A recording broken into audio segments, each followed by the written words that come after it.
اس 400 درہم سے حضرت علی رضی اللہ تعالیٰ عنہ نے سامان نکاح کیا. نکاح کا جو سامان ہوتا، جو ضروریات زندگی تھی، ان تمام ضروریات زندگی کو خرید کر کے حضور صلی اللہ علیہ وسلم کی خدمت میں پیش کیا. اللہ کے رسول صلی اللہ علیہ وسلم نے حضرت علی کا حضرت فاطمہ رضی اللہ تعالیٰ عنہ کے ساتھ نکاح کر دیا.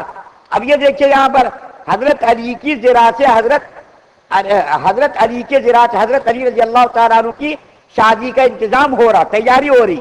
ایک تو یہ جواب دیا گیا. دوسرا جواب یہ دیا جو میں نے پہلے عرض کیا کہ حضرت علی رضی اللہ تعالیٰ عنہ نبی کریم صلی اللہ علیہ وسلم کی زیر تربیت تھے. جب زیر تربیت تھے تو اللہ کے رسول صلی اللہ علیہ وسلم کی ذمہ داری تھی حضرت علی کی شادی کی. ظاہر بات ہے کہ اور شادی کرتے تو بھی وہاں شادی کا انتظام کرنا پڑتا.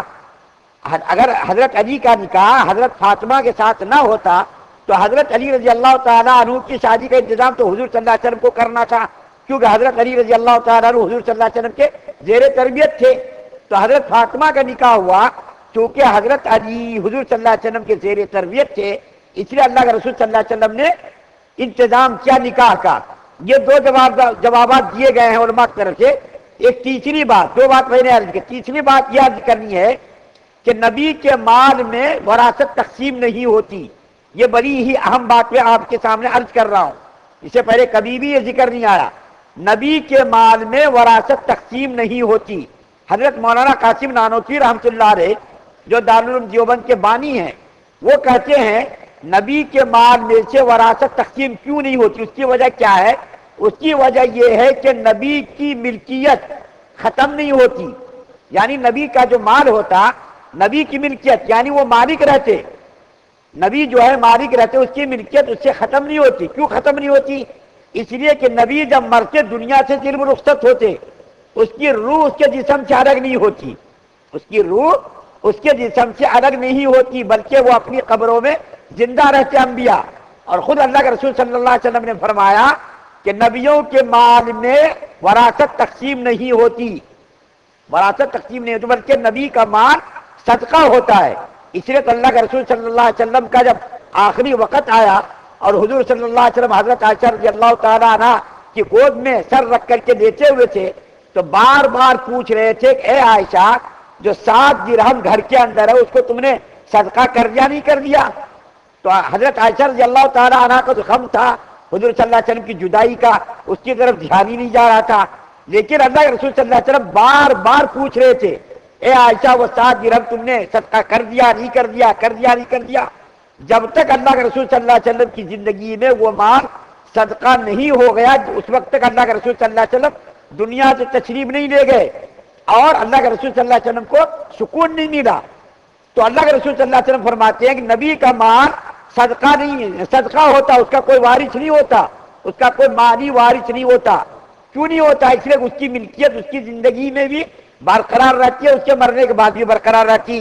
اس سے پہلے میں نے ایک حدیث بیان کی تھی کہ اللہ کے رسول صلی اللہ علیہ وسلم نے فرمایا زمین کے لیے 2 آدمیوں کا جسم کھانا حرام ہے. عام طور پر کیا ہوتا ہے، جب مردے کا ہم دفن کرتے ہیں تو 48 گھنٹے کے اندر وہ مردہ جو ہے پھٹ جاتا، اس کے اندر بدبو پیدا ہو جاتی اور اس کے الگ الگ حصے ہو جاتے، ہاتھ الگ، پیر الگ، سر الگ، سب حصے خراب ہو جاتے 48 گھنٹے کے اندر، 3 دن کے اندر اندر. لیکن نبی کی لاش کو، نبی کے جسم کو زمین کھا نہیں سکتی اور شہداء کے جسم کو بھی زمین نہیں کھا سکتی. میں نے اسی مجلس میں واقعہ بیان کیا تھا حضرت جابر بن عبداللہ رضی اللہ تعالیٰ عنہ کا، حضرت حذیفہ کا، کہ اس کی جو لاش نکلی 1929 کا واقعہ میں نے بیان کیا تھا. عراق کے اندر اس کی لاش نکالی گئی تھی اور ہزاروں لوگوں کی موجودگی میں اس کی لاش کو نکال کر کے پانی آیا تھا. تو خام میں اس زمانے کے بادشاہ کو بتایا گیا کہ بھائی ہماری لاش خطرہ، پانی ٹپک رہا قبر کے اندر. تو اس کی لاش کو نکال کر کے دوسری جگہ پر نہایت ہی ادب اور احترام کے ساتھ اس کو دفنایا گیا تھا. اور اس زمانے میں لائیو ٹی وی پر وہ منظر دکھایا گیا تھا اور بہت سارے لوگ اس منظر کو دیکھ کر کے مسلمان ہو گئے تھے. اور اس کے جسم کے پورے حصے تر و تازہ تھے، جسم کا کوئی حصہ خراب نہیں ہوا تھا، کفن تو خراب ہی نہیں ہوا تھا، جسم بھی خراب نہیں ہوا تھا. تو نبیوں کی لاش کو زمین کھا نہیں سکتی اور شہداء کی لاش کو بھی زمین نہیں کھا سکتی. تو اللہ کے رسول صلی اللہ علیہ وسلم کے ساتھ ساتھ جتنے بھی انبیاء ہیں سب اپنی قبروں میں زندہ ہیں. جب ظاہر بات ہے وہ زندہ ہیں تو اس کی زندگی میں رہتے ہوئے اس کے مال کو کے اندر وراثت کا حصہ بھی تقسیم نہیں ہو سکتا. اسی لیے تو حضور صلی اللہ علیہ وسلم کے مرنے کے بعد ان کی بیویوں کا دوسری جگہ نکاح کرنا حرام تھا، کیونکہ نبی کریم صلی اللہ علیہ وسلم زندہ تھے. ظاہر بات ہے زندہ رہتے ہوئے کوئی عورت دوسرے سے نکاح نہیں کر سکتی. کسی کے مرنے کے بعد ہی تو عورت نکاح کرے گی. مثال کے طور پر میں مر گیا، میرے مرنے کے بعد عدت کے بعد عورت کو اختیار رکھا نکاح کر سکتی ہے عورت. لیکن چونکہ نبی زندہ رہتے اپنی قبر میں، اس لیے ان کی بیویوں سے نکاح کرنا حرام ہے. حضور صلی اللہ علیہ وسلم کی بیویوں کا نکاح کرنا حضور صلی اللہ علیہ وسلم کی وفات کے بعد حرام تھا. ساری بیویاں ویسی بیٹھی رہی کیونکہ نبی زندہ ہے، اور نبی زندہ نبی کی زندگی میں وہ جو ہے نکاح کر بھی نہیں سکتی ہے. تو نبی کریم صلی اللہ علیہ وسلم کے مال میں کسی بھی وارث کا کوئی حق نہیں. ایک بات مجھ کو اور یاد آگے بتا کر کے، چونکہ بارش ہو رہی ہے اب کہاں جائیں گے آپ. حضرت فاطمہ رضی اللہ تعالیٰ عنہ نبی کریم صلی اللہ علیہ وسلم کی وفات کے بعد یعنی دنیا سے جب تشریف لے گئے تو حضرت فاطمہ رضی اللہ تعالیٰ عنہ حضرت ابوبکر صدیق کے خلافت کے دور میں آئی، اور آ کر کے انہوں نے جو ہے حضور صلی اللہ علیہ وسلم کے مال میں وراثت کا جو حصہ رہتا اس کا دعویٰ کیا کہ ابوبکر صدیق رضی اللہ تعالیٰ عنہ، آپ میرے باپ کا جو فلاں باغ ہے باغ صدق، آپ مجھ کو اس میں سے حصہ دیجئے، وہ باغ میرے نام کیجئے. تو حضرت ابوبکر صدیق رضی اللہ تعالیٰ عنہ نے یہی حدیث پیش کی کہ اللہ کے رسول صلی اللہ علیہ وسلم نے فرمایا میرے دنیا سے رخصت ہونے کے بعد میرا کوئی مالی وارث نہیں، میرا پورا مال صدقہ خیرات کیا جائے گا، اس کے اندر کسی بھی وارث کو حصہ نہیں دیا جائے گا. تو حضرت فاطمہ رضی اللہ تعالیٰ عنہ چلی گئی مطمئن ہو کر کے، کیوں حضور صلی اللہ علیہ وسلم کی حدیث تھی.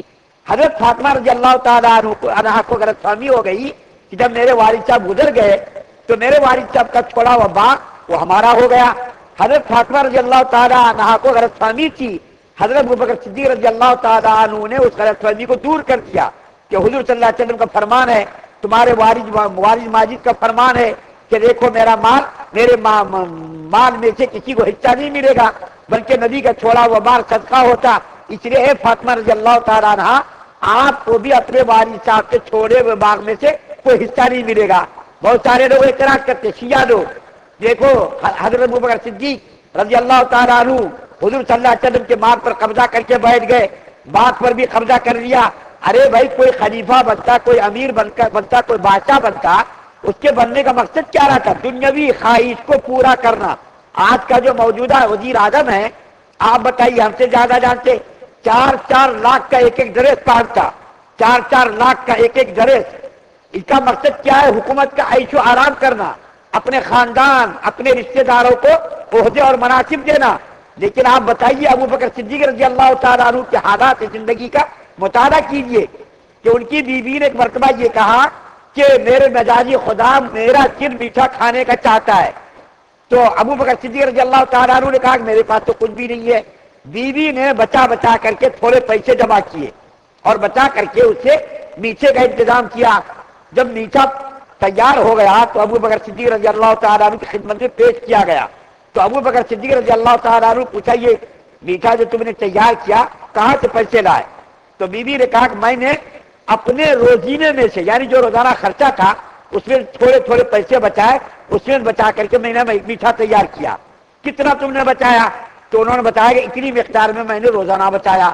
حضرت ابوبکر صدیق رضی اللہ تعالیٰ عنہ بیت المال کے ذمہ دار کو خط لکھ کر کے کہا کہ اتنا روزینہ میرا کاٹ لیا جائے، اتنا روزینہ جو مجھ کو تم دے رہے ہو بیت المال سے، جو وظیفہ مجھ کو مل رہا اس میں سے اتنا پیسہ تم کاٹ لو، کیوں اس کے بغیر بھی میری زندگی گزر رہی ہے. معلوم یہ ہوا کہ یہ پیسہ زیادہ تھا اسے یہ پیسہ کم کر دو.